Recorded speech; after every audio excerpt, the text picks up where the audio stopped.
You're listening to Melissa and Lori Love Literacy, and today we'll be talking to Missy Purcell about a blog post that she authored, Dear Balanced Literacy Teacher. This is an important topic in literacy because we want to normalize the idea that kids can learn how to read with structured literacy instruction, instead of our current norm in classrooms, which is that there are struggling readers. With structured literacy instruction, we can cast a wider net to reach all students. Welcome, teacher friend. I'm Lori. And I'm Melissa. We are two literacy educators in Baltimore. We want the best for all kids, and we know you do too. Our district recently adopted a new literacy curriculum, which meant a lot of change for everyone. Lori and I can't wait to keep learning about literacy with you today. Hi, everyone. Welcome to Melissa and Lori Love Literacy Podcast. Today, we can't wait to talk to a parent of a child with dyslexia and a former balanced literacy teacher. Yeah, we have Missy Purcell here today, and she wrote a blog post recently that caught our eye called Dear Balanced Literacy Teacher.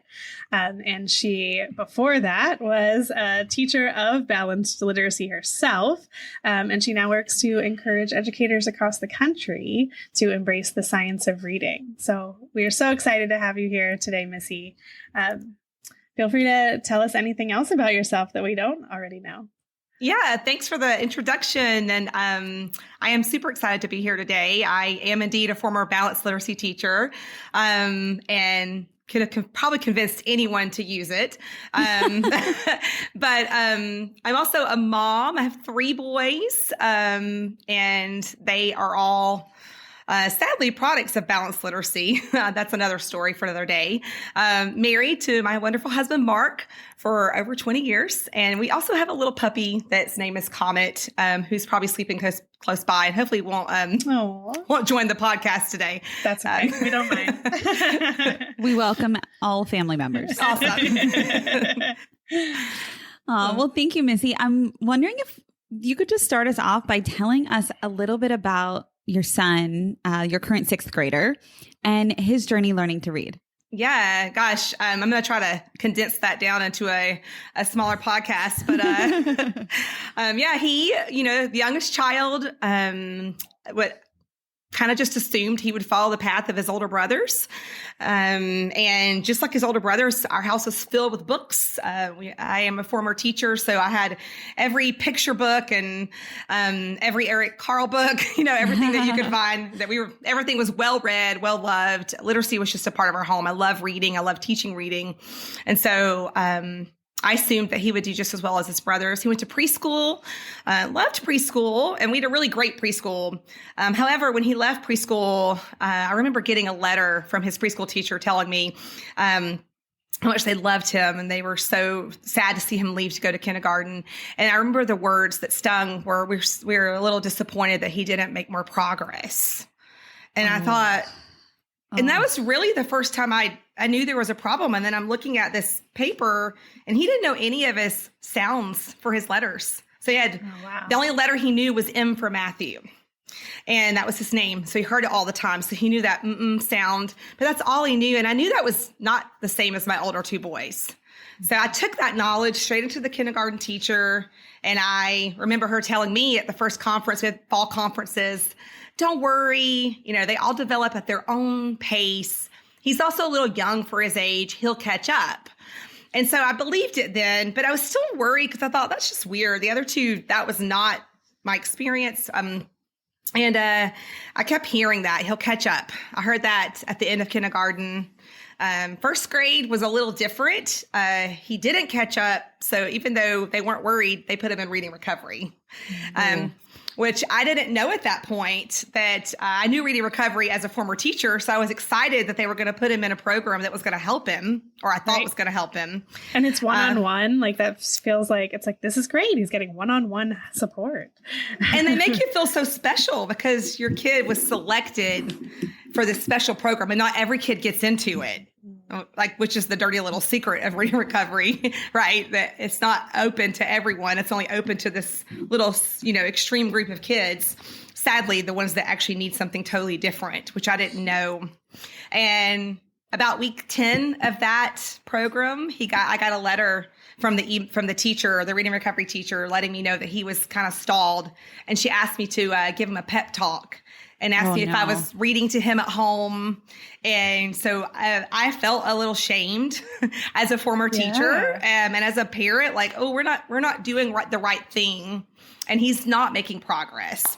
Yeah. I'm kind of wincing as you're saying each thing, right? Like the letter from preschool, the communication from school. I mean, I'm kind of bracing myself for what you're about to say, because I can just tell by your face it's not going to be great. And just to hear those things about your child, who I'm sure was putting 1,000,000% effort out there. He was. And what we also didn't realize is that he was putting the effort in, but we were seeing symptoms, but we didn't know it then. Once again, it was one more thing we didn't know. He started becoming obsessed with what he wore.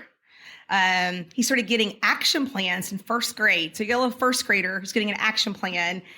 Coincidentally, these are behavior plans in our district for behaviors in class. They feel serious. They're not really that big of a deal. Like the kids don't know that, but it feels like a big deal because you have to go see the administrator.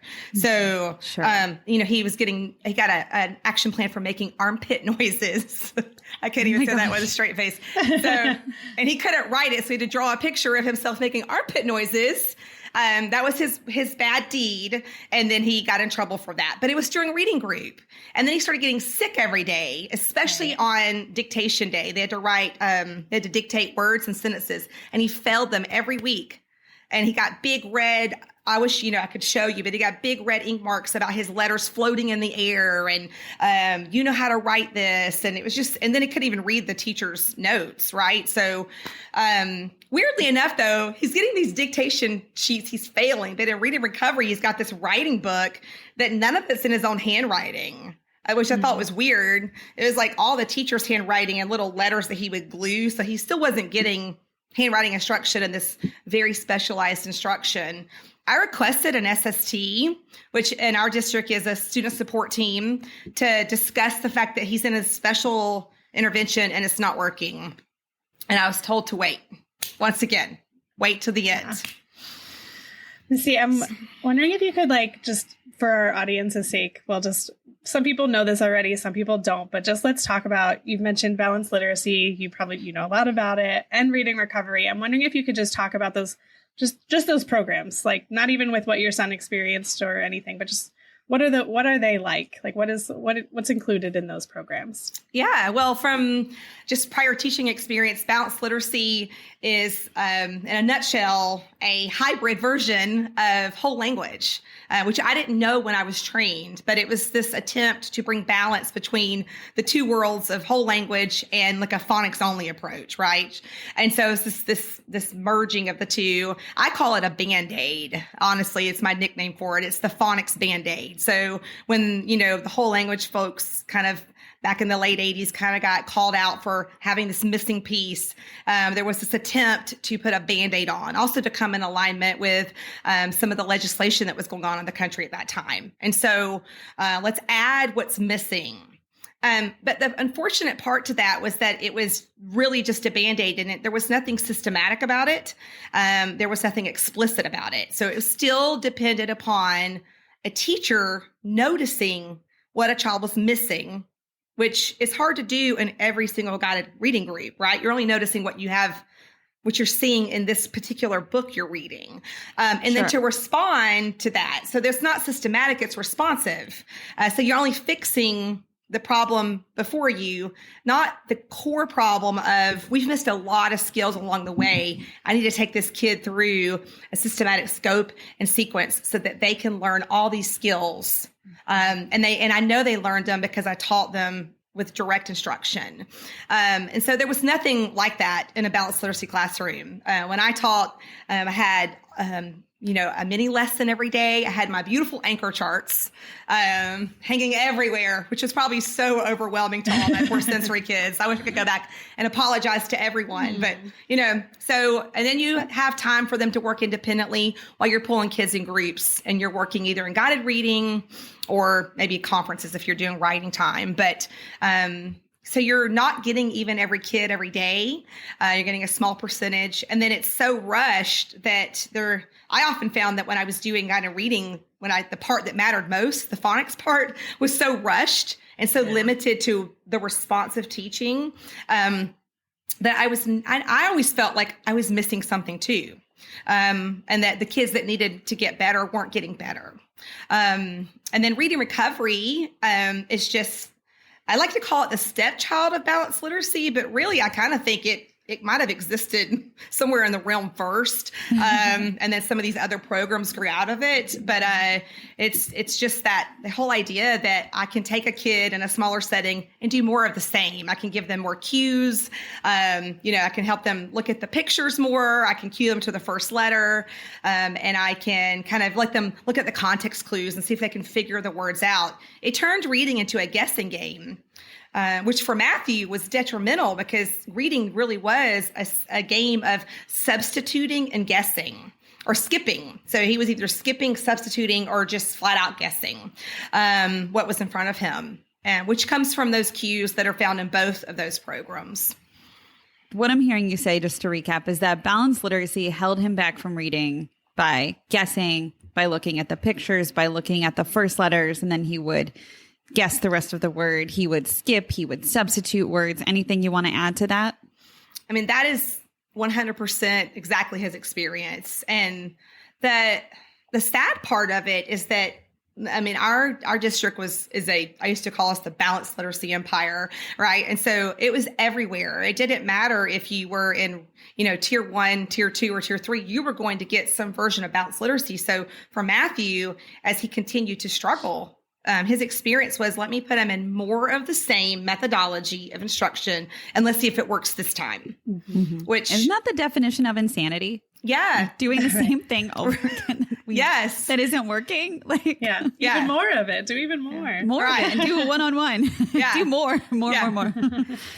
And I would even say too that the very program, the resources, our district uses Fontes and Pinnell, which is a program designed to support balanced literacy, and the very program itself kept the teachers, ironically, from seeing where he was struggling, even though it was supposed to be responsive. We had all of these running records, right? They did a BAS every year. And he was zigzagging all over the place. There was some progress, then he was not progressing. And even from year to year, like one teacher would say he was a level H and the next teacher would say he was a level D. And I thought, gosh, how can you be able to read and then not be able to read? That was one of my first clues. It's like, even the very assessment is somehow handicapping our teachers from knowing that this isn't working. Yeah, I think that's a really good point. When we talk to teachers who have moved from balanced literacy to systemic phonics instruction, systematic, sorry. That's what they actually say. They're like, oh my gosh, now I see where their gaps are. I see what they need. I can help them get what they need and we can keep moving. Before it was for the teachers a guessing game of where the students were, just like it was a guessing game for the students when they were reading. Right. It's just a constant series of everyone really not knowing where we were headed. Yeah. Just kind of everyone fumbling. Mm-hmm. Mm-hmm. Yeah. So your son, Missy, we know this already, but eventually was diagnosed with dyslexia somewhere in this journey. Can you tell when that happened? How did that happen? Yeah. So fast forward to second grade. He has exited reading recovery. We're still not reading on grade level. Now we're in second grade. He does get an assessment from the school. And although they won't diagnose, they did detect in the testing that they did, a full comprehensive psychological educational exam, that he had an SLD in reading. And I was kind of pulled to the side and said, most likely dyslexia, but we don't say that word here. So it's like the bad, naughty word at school. So he was semi-diagnosed, I guess you would say, at least flagged at that point. And sadly, though, that didn't equal anything different from him. And he was actually pulled out of his regular ed classroom for language arts at that point to go into what was called a resource classroom, where I later learned there were 24 students. There were more in that room than his regular ed classroom. And oh my gosh. Yes. That's like a whole class of students itself. Yeah. Yes. And this was tier 3 or 4, right? Special education. And he's getting LLI. And which is this, remediation of Fontes and Pinnell. It's another program. It's balanced literacy at its heart. I was told that it was designed for kids with dyslexia by the teacher when I questioned. So at this point, I'm starting to wake up. And he wasn't really officially diagnosed, though, until 4th grade. So it would be 2 more years of him being in a school setting, getting balanced literacy, even in the special ed setting, before he was tested privately and diagnosed. And at that point, the sad part was we had now standardized tests that showed that he had regressed in almost every single area from that test done in 2019 to the one done 2 years later. So he had totally regressed. And so we had hard evidence that even though their paperwork said progressing as expected every single 9 weeks, he was not. In fact, he was actually drowning. And I think the hardest part for me, I always get I'll try not to be, I'm going to try to keep it together today. But the hardest part for me in that was there was a social emotional screener, and he told the psychologist that his greatest goal in life was to learn to read. Mm. And this was a 4th grader. And for me, that's when I thought something's not right with what I know to be right. I loved what I did as a teacher, and I think my classroom was a happy, joyful place because I'm just that kind of person. And I do think hopefully kids felt safe in my room, but they certainly didn't get what they needed because I was staring at a child who was the product of this. And he was not proficient. Not only was he not proficient, he was regressing, and no one knew it. No one knew it. And that's what was always so perplexing to me was that balanced literacy, really champions that we're responsive. You got to know the kid and respond. Okay. Well, we had 5 years to know this kid. He'd been in the same school for 5 years, and he didn't know how to read, and no one knew it. That test was shocking to everyone in the room. And I think even the school for that meeting we had to discuss those the private evaluation, it was silent. No one could say anything because the numbers spoke for themselves. It's heartbreaking. It is. First, thank you for sharing that. I'm sure that is really hard to go back and think about. But hopefully your story is helping educators out there and parents out there listening. And I'm wondering if we can turn a little bit to what he actually did need, and really, what do most students actually need? You might share that with us. Yeah, well, I learned during this process, I started investigating. That's what I do when I'm really stressed. I turn into this super let me look this up. So that's what I do. Yeah. Let me Google that, right? And Facebook Gotta be like that. a type A thing, I think. Yeah. Seriously. I started joining these Facebook groups about anything with dyslexia, whether it be nationwide or locally, or I started when I was in these groups, I found these amazing people that I later learned were called advocates. And then I learned through that about this whole world, this term that kept coming up, the science of reading and structured literacy. And then I'm just reading, and I found this one blog that compared the two. And I thought, oh my gosh, I was wrong.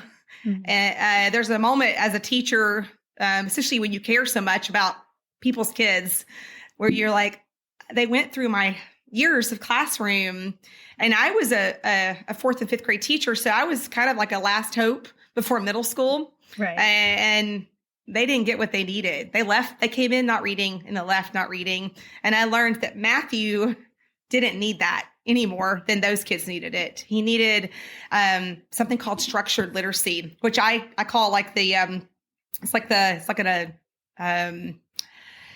brain just stopped working. an antonym, right? Right. Yeah, there we go. It's an antonym for balanced literacy.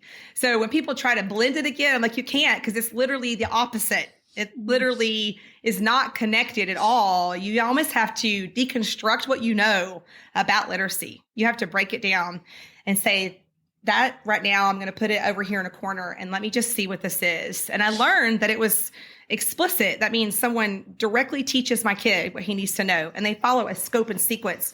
I learned the term systematic phonics, which was different than balanced literacy, because that's analytical phonics. That's where I look and see, and I teach you what I notice you don't know. And systematic was that I'm going to test you on all these skills, and then I'm going to systematically walk you through all of them to make sure you've mastered them. Can I just add one thing right here? Mm-hmm. It is the difference between looking at the child in front of you and then bringing in let's just say phonics in this case, right? Then bringing in the phonics, rather than knowing this is what kids need to know to read and then teaching the students. So it's knowing the science first and then applying it to your students in a systematic, structured way, and then filling in gaps from there, versus looking at a child, which, to be honest, as a former primary teacher, is so much more manageable. Yeah, thinking, okay, so I need to know the daunting. science, and then I can teach students in this systematic way. And then I need to fill in small gaps versus let me see what 30 kids need to know sitting in front of me. And they all need something different. Like I'm just setting myself up for failure. Yeah. That's why, like that. I just want to say that is And what like that makes me Missy think of. said, you probably have like 20 minutes to do that with Right. each group of kids. Right. Not even the right time or enough time or yeah. Anyway, sorry to interrupt you, Missy. Oh no, but like even just to piggyback, you've got 28 kids too.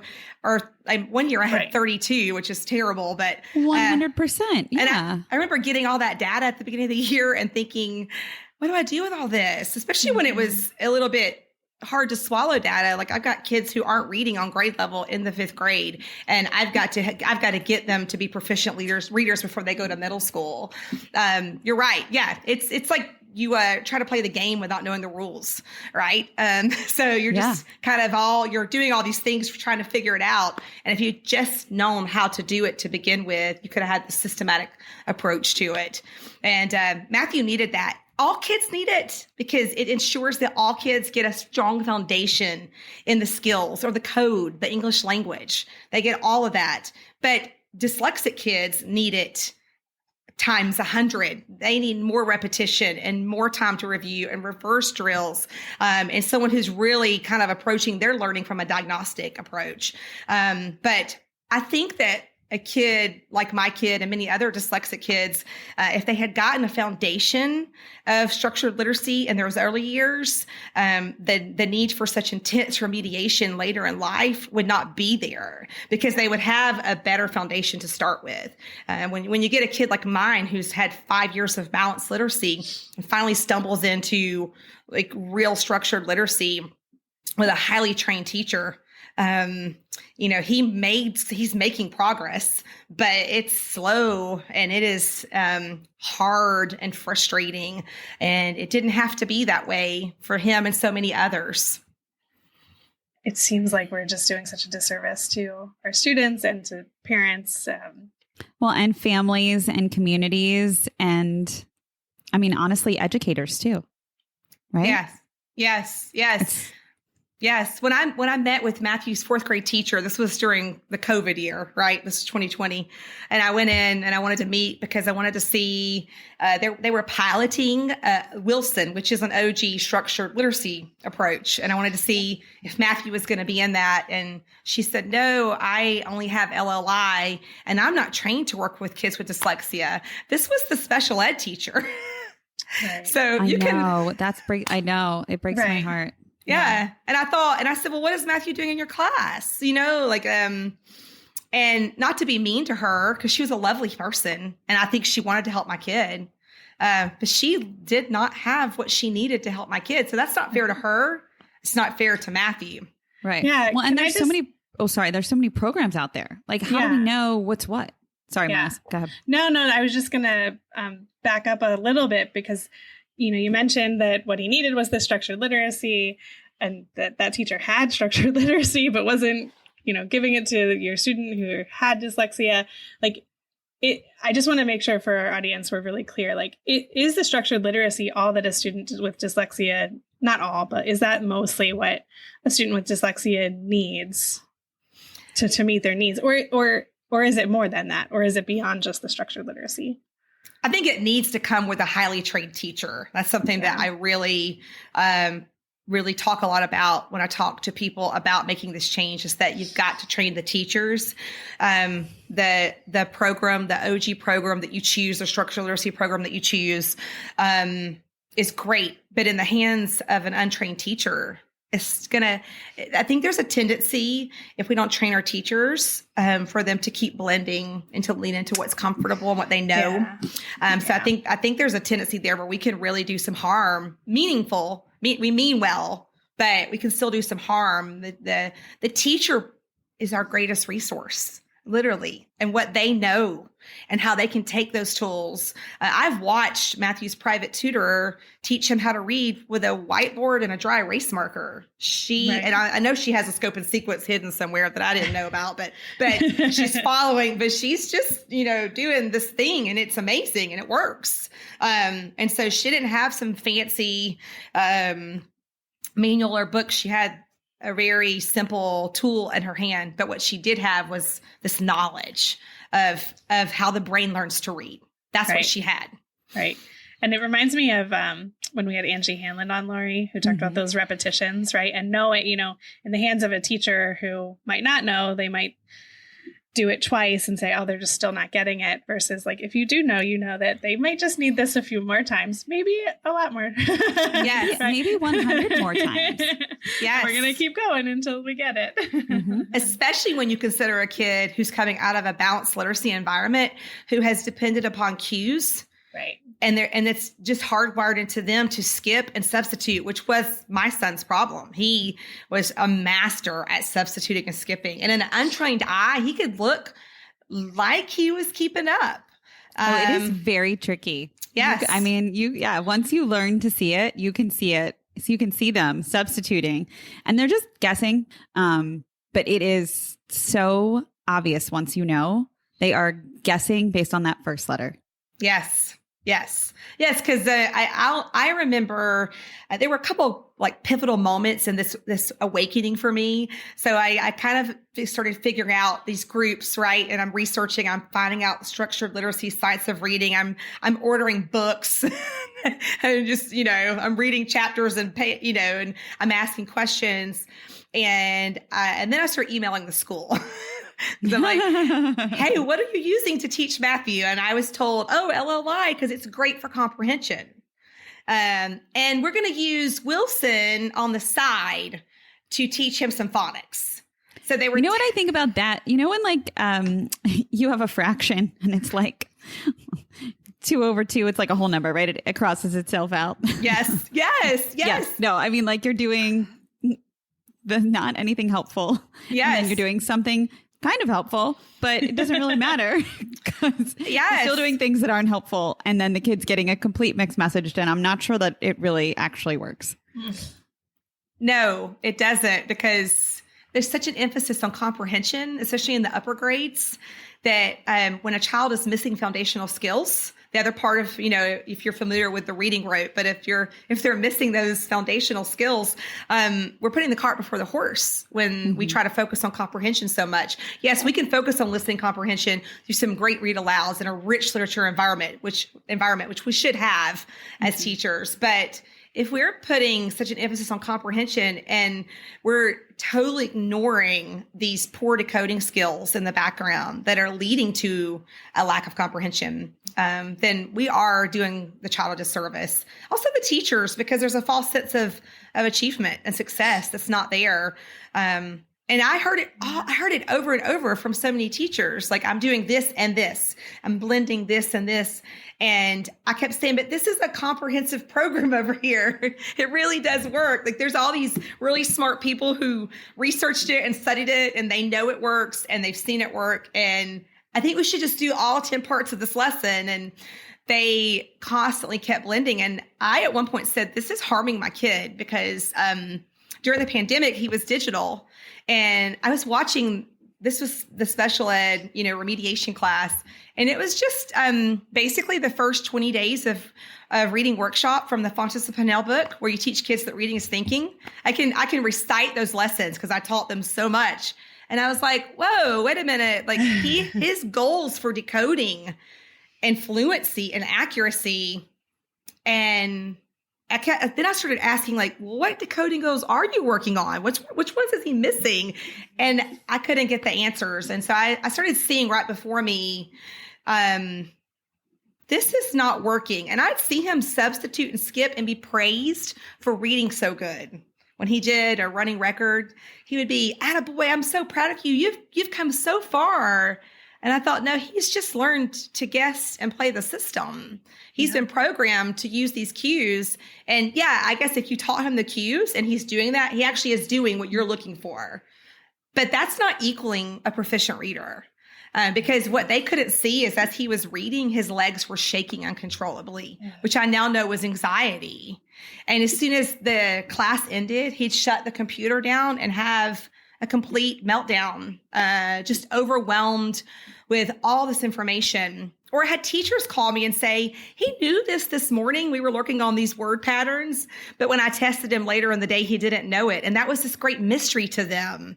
And I was like, that's called dyslexia. And it means it's not mapped in his brain. Right. So, and I didn't have a degree in this. This was just me, reading all these books and just educating myself on what my kid needed.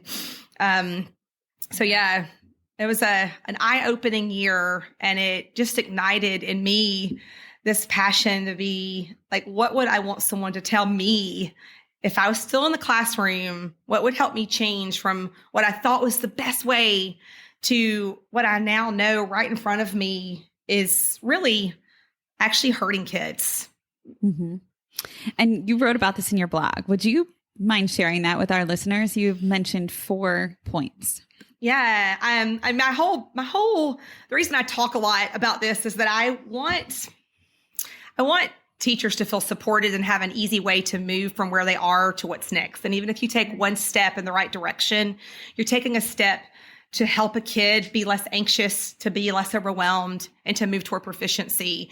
And some of these things are pretty easy to do. It's kind of what I did in this process. I think the first one is listen to stories of failure.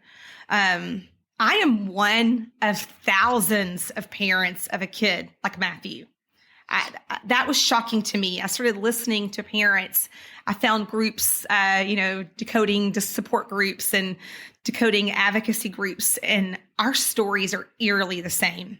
Mm-hmm. I mean, waiting for them to fail, years of interventions that did not work. It's so almost like in some circles, it's easy to pretend like we don't exist and that this isn't happening or that we're rare. Like she's just the exception because she's that mom. That's what I was going to say. Like you kind of end up like being a nudge, like being, oh, well, here comes that mom. Mm-hmm. And really you're not being that mom. You're just trying to get what you need for not only for your kid, but for lots of other kids who maybe don't have parents who have that information, or maybe who are acting out in other ways and who are presenting in other ways, right? And mm-hmm. they're misdiagnosed, I would mm-hmm. say. Yeah. Misunderstood. Yeah. A lot of kids with dyslexia and reading struggles, especially if they're boys, or even some of our minority children and our Black or brown friends. We focus on what they are doing and how they're acting in the classroom versus what's going on inside the child, and that those behaviors might actually be communication of, I need help. I need you to teach me how to read. I need you to teach me how to do this because I'm not getting it the way you're teaching me.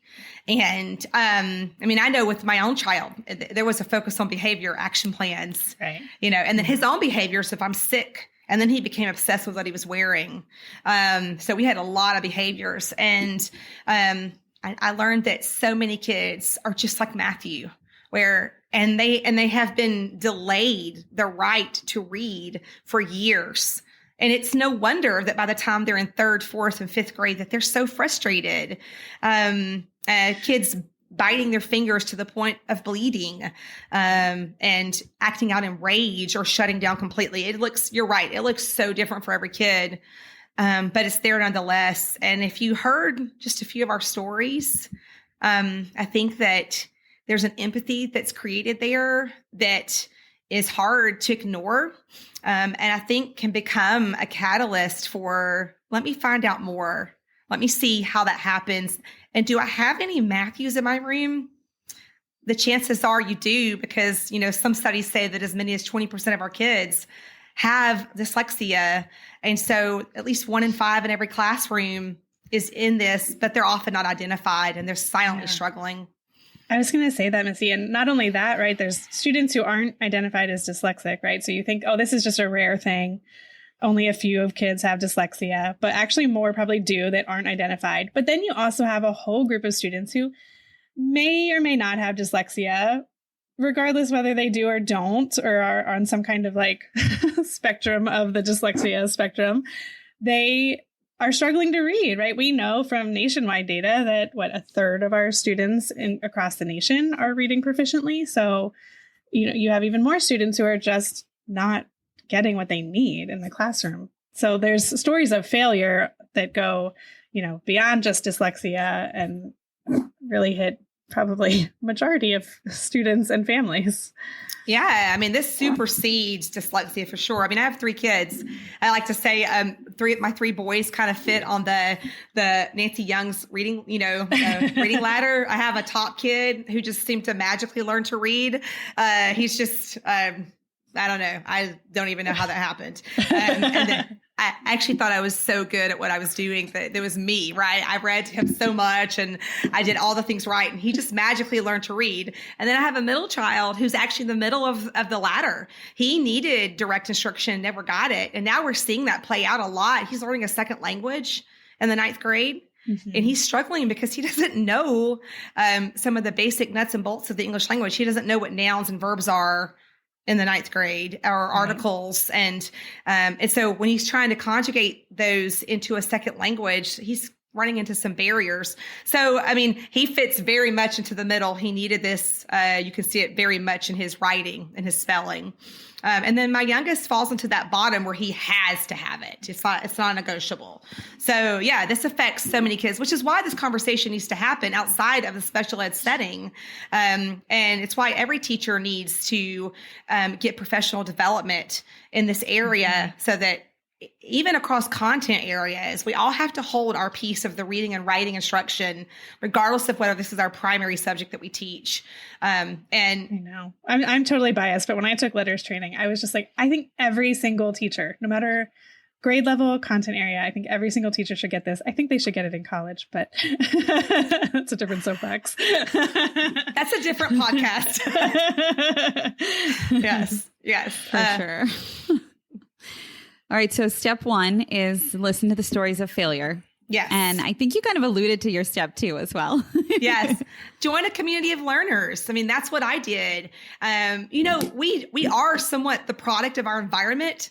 So I you mentioned education. I went to the University of Georgia, and my entire educational experience for my degrees were in balanced literacy. I was Lucy Calkins and Stephanie Harvey and Nancy Atwell, because I had a kind of some upper, grade experience. And so all of the greats at that time were who influenced me.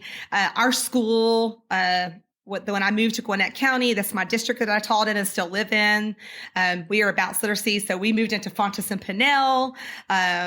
Actually got to attend a training with Lucy Calkins, and so we were very much, for reading and writing, tapped into that. So those were my influencers. Yeah. Those were the books I read.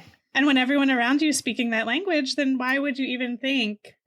Yeah. There's a different way. But, I had my, F&P Bible, I called it. It was my guided reading book. And I had all these things. And in the middle of all this, I had attended a professional development one summer that I'm reading it. And I was like, this is all structured literacy. There was this lady in our state that provided these reading instruction, professional developments. And I had written all these notes, even like about dyslexia and the word decoding was there, which I didn't know from my college instruction. I didn't know that word. I called it word calling, which I now know is a sleight of hand for kind of ignoring that. But anyway, I was shocked because I thought this was all right in front of me. But here's why it's important to join a community of learners. It was there and I got great training. I went back to my school and that was not anywhere in my school setting. It wasn't, no one was speaking that language. There was no place for me to implement it or no support, no one to help guide me in the process. And so joining a community of learners is huge to start reading some books. I think The Dyslexia Advocate was one book that I read, and that was a game changer for me. Just join some community books, Facebook pages, or start reading if you're really into some really hard stuff to read, some of the cognitive scientist reports.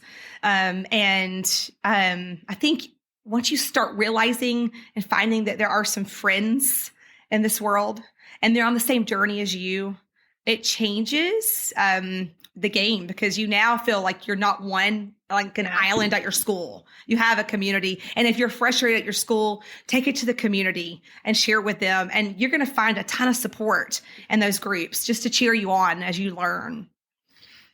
Yeah, I think we've seen that on social media, both our own social media. We've seen it, but the Science of Reading, What I Should Have Learned in College Facebook group, huge one that you see it all the time of like, I'm the only person at my school, but thank goodness I'm here and learning. Yes. It makes a big difference. Yeah. Well, speaking of that, Melissa, I think like I'm the only one at my school and I'm someone who knows about this. And I think that person would be aligned to Missy's third point, which would be advocate for change in your district or even in your school, right? Like small steps matter. Yeah. Yeah. This is huge because I want teachers to know that I'm cheering for you. That's the word. I'm cheering for you.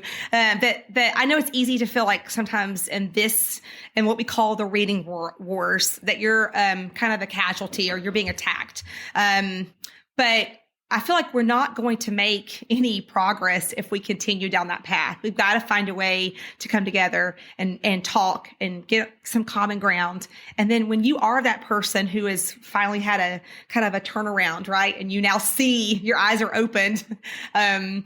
I call it like your Saul to Paul moment, right? But when you see, oh my goodness, this is so different and this is so critical and I want to move toward this and I'm embracing this. Start being that voice of change in your environment. We are in my district. This is kind of exciting. We're beginning to make this change, right? So this past year, we met with some of the district leaders and we proposed what this would look like. Surprisingly, they had their own plan already after a lot of conversations that was very similar to what we thought would be the perfect world for change. And all the teachers over the summer had their first introductory course into OG, just pure Orton Gillingham. And they're all now moving into a letters training. And of course, there's a lot of chatter online in the teacher groups of, more training and I'm overwhelmed already. I have too many kids. This is a hard time to teach. This is post-pandemic, or actually we're still in the middle of it. And so all that to say, it's easy for people to get negative and for this to go off the rails before it even gets going in the right direction. So if you have already made that change and you're one of those teachers, be the voice of positivity, be the voice that's listening, that hears and kind of then re-explains it in the way that they can hear it. Mm-hmm. And champion for a full, hard right turn in the opposite direction and not a reblending. Because that's my biggest fear, is that in order to pacify some of the uncomfortable tensions, that we're going to try to keep reblending. And that is not going to work. We've been doing that for decades. It's time to make a hard turn and embrace a new way to teach. I did the Read 360 from Tennessee, the first level of training that all the teachers are getting, which is kind of cool. If you're in that state, woohoo, you're doing great things. But one of the questions to get my final certification was what I would do if I was like at the lunch table and people were speaking negatively about the science of reading.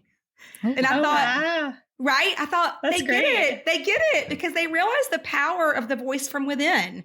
And so if you are someone who's made that change, you can be that power. Show up at your board meetings. We a group of teachers and former teachers and parents speak almost monthly at our board meetings, our Board of Education meetings, and teachers are joining. Man, your voice is critical in those spaces. When you get up and you say what we're saying and you're on the ground floor, the district leaders listen and they listen to these teachers. And I think that's one of the biggest reasons this began to change is that we came together to make the change versus fighting against each other. So that's a huge change that you can make. I think that's such amazing. a good point because change is so hard. But like you said, we can't just keep putting Band-Aids on it. Like, we have to really make a change, but change is hard. So we all have to be in it together. Mm-hmm. Yeah. Oh, so good. And I really love your last and your final point. Can I read it and then I'll let you elaborate on it? I get goosebumps because it should be the norm, right? Expect every kid to learn to read. That's it. Expect every kid should learn to read and not the other way around. Like, I just think I remember being, a primary teacher, a fifth grade teacher, and thinking, of course I'll have struggling students. Wouldn't it be an incredible world if the norm was, of course most of my kids can read? Like, that should be the thought, right? And I think that that's what we're stepping into. Yeah. I mean, gosh, what a game changer if every teacher left college, or if that was the vision statement that was cast at the beginning of every school year. Expect every kid to learn to read and know the part you play in making that happen. And I think the initial success in that is that teachers have to believe that that's possible. And we have studies, the National Institute of Health tells us that, 95% of students have the cognitive ability to learn to read. So chances are every kid in your classroom can learn to read. And we, for so long, me included, I accepted failure. I wasn't happy with it. I wasn't. I remember having big conversations with my principal about how the fact that I was giving kids A's in reading, but they were in fifth grade reading on a second grade reading level. And something felt weird about that because I was communicating. I completely understand that. Yeah. I get that too. Totally. Right? I was communicating to the next year's teacher that I had a proficient reader. Right. But I didn't. Right. And, I was like, can we have truth in grading here? Can their reading level drive their grade? And then it was all how we're going to, that was not a good thing. And thankfully, there's a whole nother podcast. Yeah. But if we believe, not only believe that they can read, because we have evidence, we have studies that show us that is true. But then we know what to do because we have been highly trained, which goes back to the prior points. Then we can walk in confidently every year knowing that I am ready to teach the kids that have entered in my door. And I just feel so strongly about this, but my son shouldn't be a unicorn in this world of trying to make sure that every kid can read. Every kid deserves the chance to read, regardless of how they arrive at our classroom doors. Mm-hmm. I don't know what their prior knowledge is. I don't know what they've been exposed to, what their home life is like, if they've gone on 1,000 trips, if someone read to them, if they happen to have the right teachers the year before me. But I do know what's before me. If that kid can't read, if I'm equipped with great teaching skills, that are aligned with science, that are evidence-based to produce proficient readers, I know that I have an opportunity that year to move that kid toward proficiency. And my child is super lucky. This past year, he was afforded structured literacy all day. Even his math and social studies and science and even his connections teachers are all trained at Orton Gillingham. And he learned to read in 1 year. 1 year. It took 5 years to get there. That could have happened in kindergarten. He had the ability all along.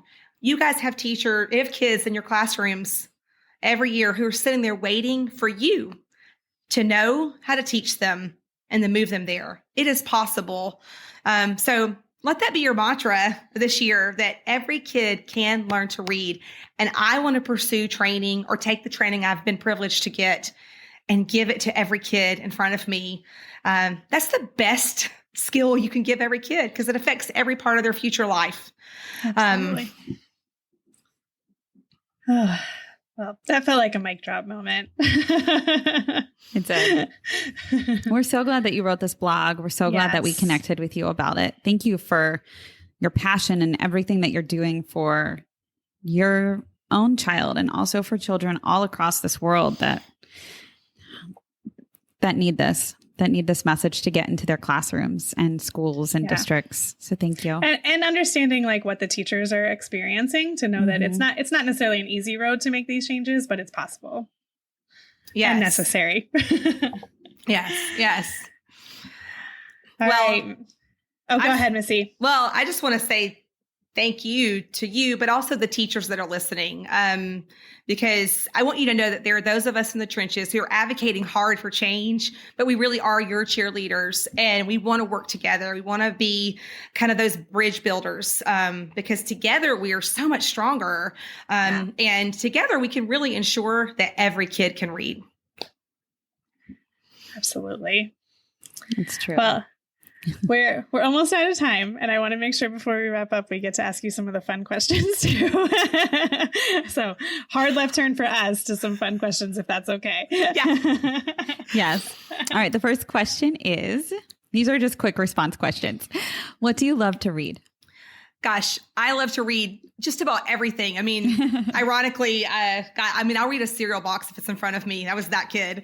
But I'm reading, right now I'm reading Looking for Heroes, which is a book about a kid who wrote letters to dyslexic people so that he could learn how they became successful. So that's great. But then I also love a good historical fiction, a good trashy beach novel. Who doesn't? Yes. Oh my gosh. I'm going to make sure I link that. I'm linking it right now in our show notes. Awesome. I was like, put that in my shopping cart. All right. What do you love to watch? Gosh, I right now am watching, or I just finished watching like the first few series of a new series called Bad Sisters. It's on Apple TV and I would highly recommend it. If you loved Desperate Housewives.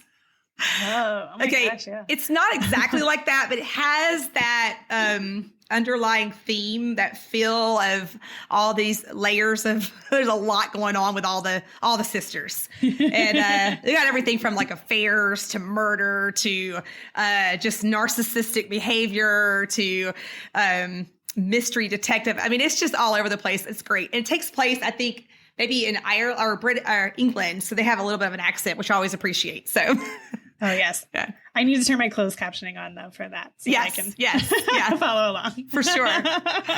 That's for sure. Build your fluency while you watch. Yeah. Yep. Yes. Okay. What do you love to listen to? Podcast. But I have a wide variety too. I listen to you guys, obviously. And I love the Science of Reading podcast.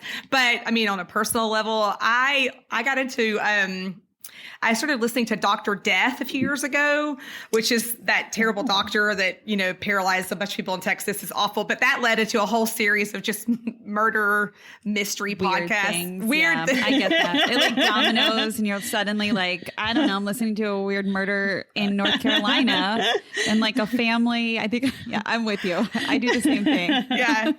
Yeah. So yeah, I'm pretty eclectic. I will literally, I think I also listen to like the history of tequila and like, so that's very important. I totally get that. I think most teachers would probably approve of that one. So. All right, last question. Why do you do what you love for education and specifically literacy? Yeah, because I think I said this earlier, but I'm going to just repeat it. I want Matthew's story to not be unique. And I desperately want it to not be repeated. And we have a solution. And I want that word to get out. And I think the more people that know it, the less chances of his story being repeated. We want to create, I've said this before in another blog, but there's that whole term of the Matthew effect. And, but I want to rewrite that and let the effect be that every kid learns to read, that we don't keep widening that gap. So that's what pushes me. All the kids left behind who still aren't getting what they need. Absolutely. And there are a lot of them. So we all have work to do. Yeah. Lots of Until work. then, we'll keep elevating stories like yours. So thank you so much. And we're just so glad that you're here with us and you keep writing your blog, and please stay in touch. Yeah. Well, thank you guys for elevating our voices and just literacy. You guys are, I said this earlier, but you're impacting kids in ways you'll never know. So thank you. Well, thank you. Thank you. Thanks for listening, literacy lovers. We release a new podcast episode every Friday. Sign up to stay connected with us at literacypodcast.com. We're excited to create a space for community discussion about our podcast. We want to connect with our listeners and support you in answering your questions. But we also realize there are a lot of other educators out there who have great advice and experience too. Let's keep learning together in our Melissa and Lori Love Literacy podcast Facebook group, and be sure to follow us on Instagram and Twitter. If the content in this episode helped you, share with a fellow educator and teacher friend. Our literacy lover community welcomes educators at every stage of their learning journey. We're so glad you're here to learn with us. The views and opinions expressed by the hosts and guests of the Melissa and Lori Love Literacy podcast in this episode are not necessarily the opinions of Great Minds PBC or its employees.